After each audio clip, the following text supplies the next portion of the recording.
What is going on, everybody? You got Tone here, and I am back bringing you our battle for the NPA Minors Finals, going up against Harris and his Atlanta Braviaries to determine the NPA Minors champion. Now, if you guys missed the team builder, the link will be in the description. This time I know for sure. So you'll see my team EV spreads and all that stuff, and I also went a little bit in depth into what I predicted, what I thought Harris would bring in this matchup. And as you see, Harris decided to bring Tapu Koko, Mega Pinsir, Nidoking, Cresselia, Floatzel, and Hitmonlee. So I got 5 out of the 6 Pokemon right. I was really surprised to not see Conkeldurr over Hitmonlee, mainly because, like I said in the team builder, Guts Flame Orb Conkeldurr did so much work against my team.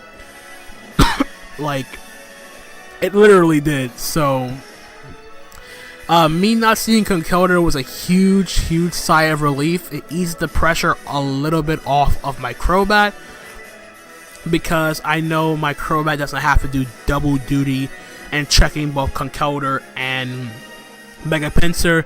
Hitmonlee is a little bit easier to deal with, but it's also a threat in its own right, with the ability to be Fake Out Unburden with High Jump Kick, Stone Edge for the Volcarona, and like Poison Jab, something to hit my Clefable.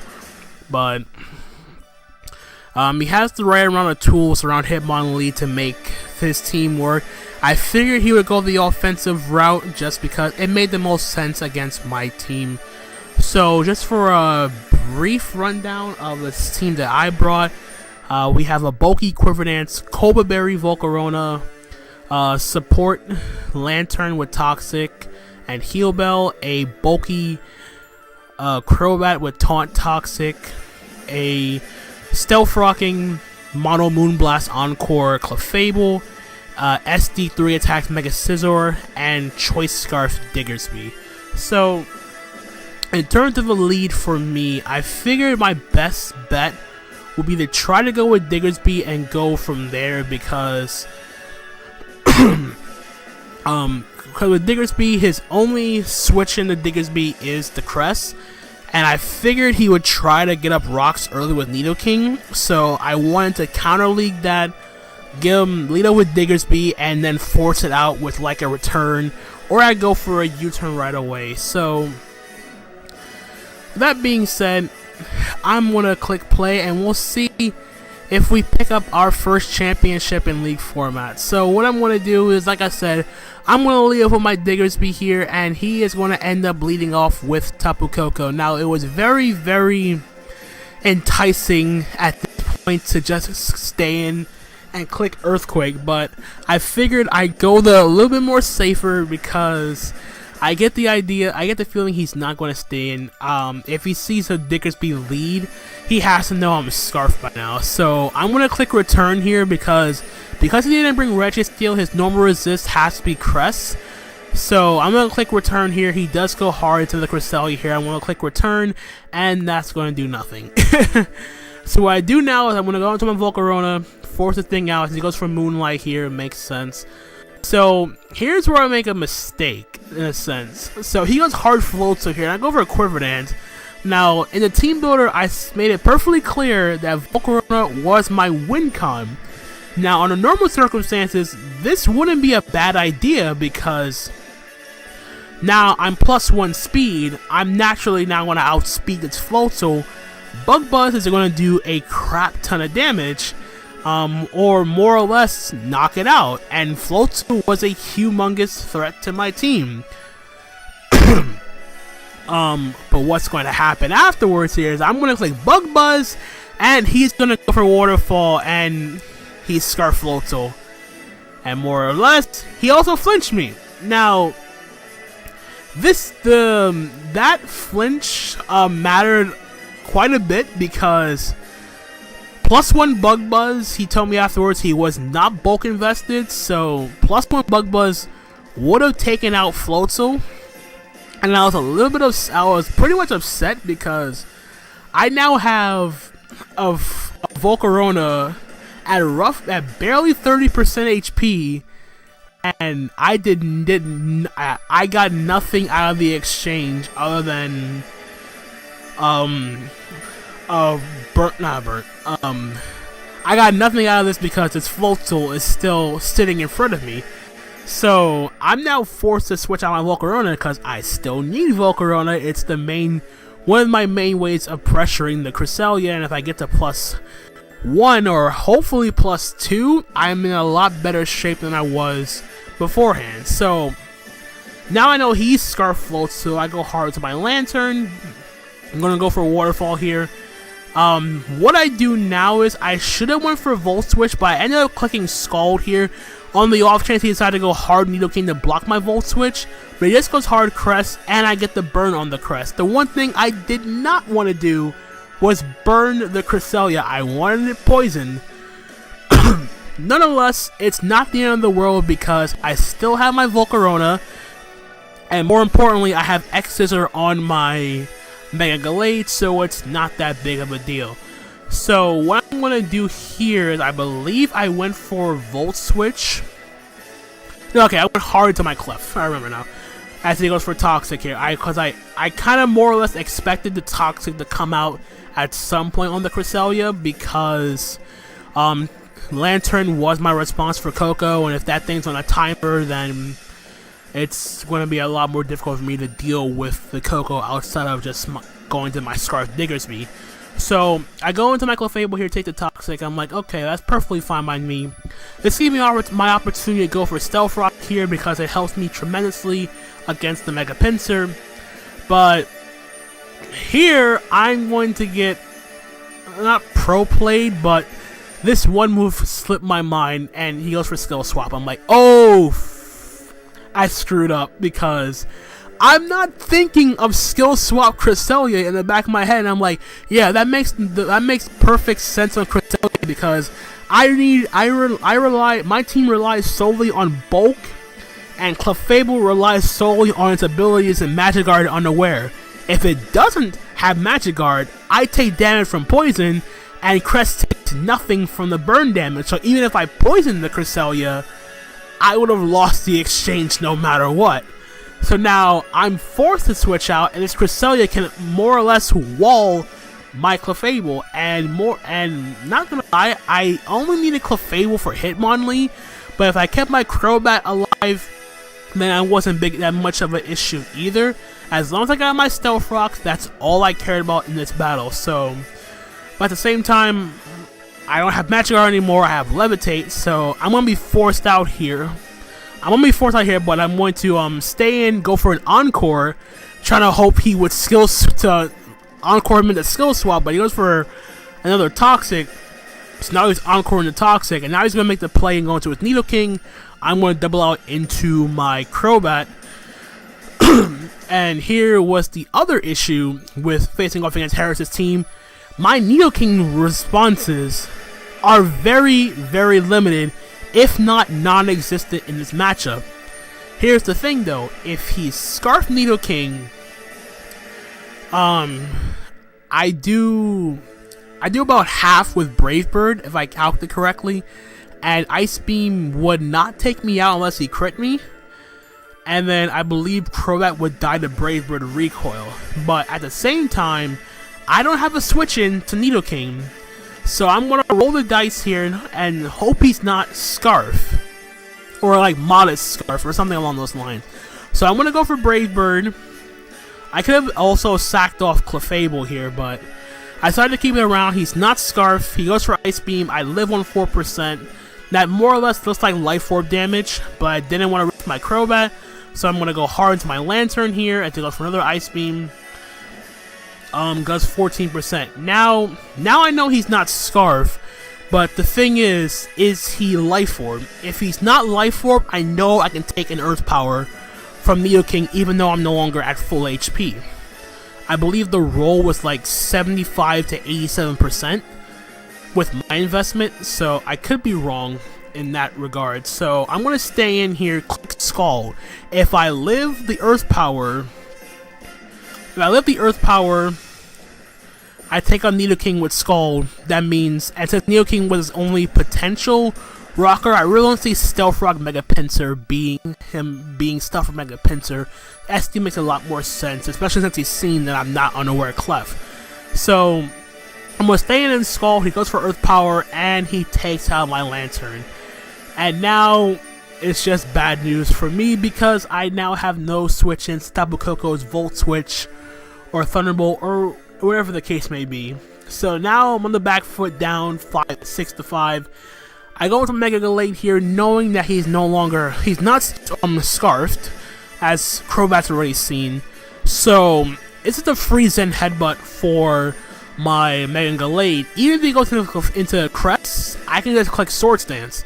I don't really care much for Crest in that sense.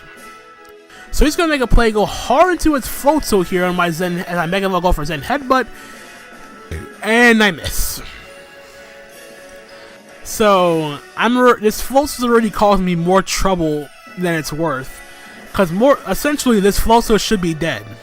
It should be gone, and it's not. It already like screwed over my Volcarona, and now my Gallade misses Zen Headbutt. So now I'm really behind the 8 ball. The only saving grace here is the fact that if he locks himself, he can go for Waterfall here, but the thing is, I'm in a focus, so I can't be flinched. So that's like the only good thing that comes out of it. So what's going to happen here is this: the next few turns is going to be like a series of questionable plays, but as you'll see, what's going to happen is he's going to what Harris does, which he didn't have to do this, but he wanted to make it right by giving back with the hacks being so against me. He decided to make it into a situation where I would Zen Headbutt Crest, put it in a position where I can. He was essentially trying to make up for the fact that that Floatzel dodged Zen Headbutt and flinched my Volcarona. So he put himself into a position where he would get Cresselia back to about 70% and sack off Floatzel afterwards, because he knows that Floatzel should have been dead like about 10 turns ago. But nonetheless, he's gonna adjust it so it's in a situation where he's now going to sack Floatzel to Zen Headbutt, which I actually land this time and take it out. So Floatzel is down here, and this is where the game picks back up, because he essentially wanted to make up for the hacks that happened for the last 2 times with the flinch and the Zen Headbutt miss. So now we're back on track here. In comes Tapu Koko. I don't have my Lantern anymore, so what's going to happen is I'm stuck, in a sense, because my switching is now literally just Clefable, and Clefable I only need it for Hitmonlee, but I still have my Crobat, so I'm perfectly fine with sacking off Clefable here. To go for Nature's Madness takes away half my health, and I know I'm within range of a Thunderbolt from Tapu Koko. If he wasn't Life Orb, it didn't matter. It was a roll regardless. It was a roll in his favor. So now it comes my Diggersby after I sack off my Clefable. He's gonna go hard to Hitmonlee this time. And I go for a U-turn here, expecting him to go into Crest. So now I go back into my Mega Gallade, and I'm like, okay, that's fine. He's gonna sack off the Hitmonlees and Headbutt. I don't know what the set was, but regardless, in comes Crest again, and I'm going to go out into my Crobat here. I expect him to go for Moonlight, which he does.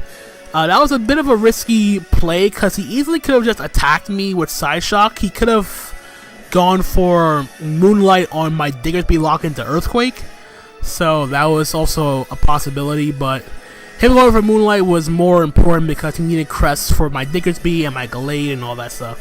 So, with me taking the opportunity here, I'm going to go for Roost of my own, because I need my Crobat for Mega Pinsir. So, he's now going to stay in here and go for a Psyshock, I think, as I went for Roost.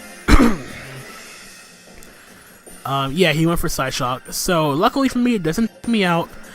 And from the looks of it, I'm getting about 25%. I think it's 25% back with every roost I go for. The only thing that would suck is if it crit them with Side Shock. But I want to make sure I'm at a relatively high amount of HP before I can switch out my Crobat. As he goes for Moonlight to make sure he's at full HP. So this works out for me a little bit, but this crest is still a big issue. So now I'm going to go hard to my Mega Gallade here to go for Side Shock. I don't care much about that, because right now I need this crest gone. So I'm going to click SD here, get the +2. He's going to go for the Toxic and put me on a timer. I didn't really care much for it, because as long as Gallade had the ability to take out the crest, I didn't care. So he's going to sack off the Nidoking here. I'm going to go for SD again to the +4. And I'm going to click Drain Punch to ensure that Nidoking goes down. And I also get back some health from the Drain Punch. So it's still a pretty bad situation. He goes on the Mega Pinsir here.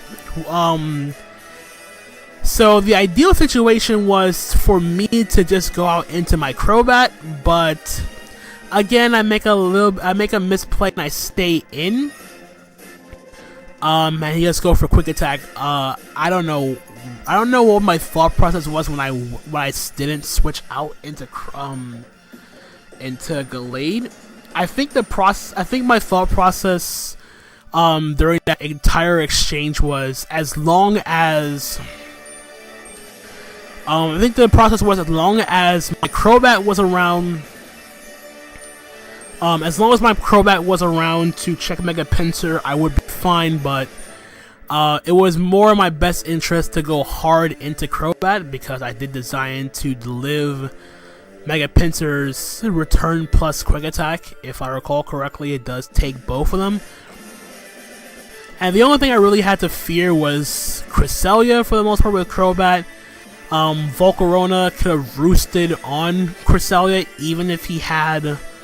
even if he put my Crest, even if Crest put Volcarona on a timer, I could have still roosted and tried to Quick Lance and try to do a reverse sweep. But even so, with the even though the turn of events, not really turn of events, but the way I played during the end game, it was still going to be very, very difficult for me to get past Tapu Koko, which he can freely do right now. Go Tapu Koko. You're going to click Thunderbolt 2 times, and that is going to be the game. So we're going to unfortunately lose in the finals 2-0 to Harris. And so the game itself was kind of like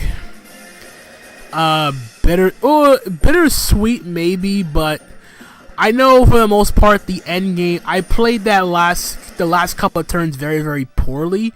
Especially with me leaving Gallade in like that on Mega Pinsir. I had no reason to do that whatsoever, because Gallade was the main thing I needed for Crest.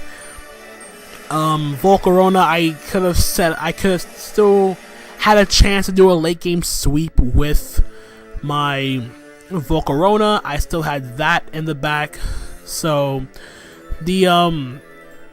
that basically the procedure, the sequence of events I did towards the end didn't really help me out in the long run. So yeah, we're gonna lose 2-0.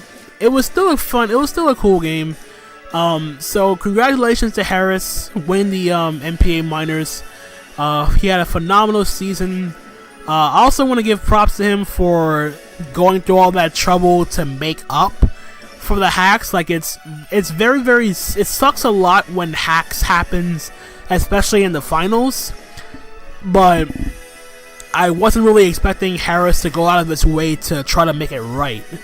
I was expecting him to just take advantage of the situation, just keep going about his plan and all that stuff. So I don't know what to say, man. While it's disappointing while I lost, yes, I'm still happy with the result. Made it to the finals. I haven't been in the finals of the league in a long time. I think it's been like well over a year since I last been in the finals of a league format. And I had a lot of fun using this team. Like, my entire roster was just like, it really speaks to what I really wanted to build in terms of league format and all that stuff. It was very fun. Mega Glade was great. Me using Clefable again.